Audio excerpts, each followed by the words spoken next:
Washing hands helps to kill germs. They slow the spread of bacteria and viruses that can cause colds, flu, and the recent coronavirus. Unfortunately, it's not always possible to get to a sink with soap and water.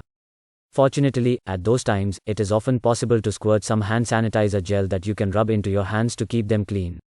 But does hand sanitizer really work? Are they better than soaps? The key ingredient in most hand sanitizers is alcohol.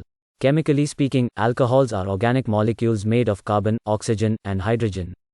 Yes, alcohols do get you high, but they also destroy disease-causing agents, or pathogens, by breaking apart proteins and splitting cells into pieces. In short, they kill the germs. Moreover, if you use a hand sanitizer that contains less than 60% alcohol, it will likely not kill most of the germs on your hands. Another strength of alcohol is that the bacteria it kills don't develop a resistance to it, so the alcohol doesn't lose effectiveness with continued use. If absolute alcohol is used, then the bacteria are not killed. It is because then the bacteria would dehydrate and lose water. Dehydration of bacteria does not ensure their death. These bacteria would become active as soon as they come in contact with the water. Also, hand sanitizers don't work for all germs. Hand sanitizers also don't remove harmful chemicals like pesticide or heavy metals. Nor does hand sanitizer work well on especially dirty or greasy hands.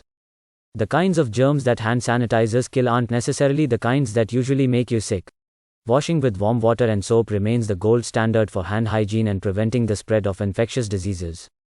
So if you don't get your hands on a sanitizer amidst a virus crisis, don't freak out. Wash your hands as you always did.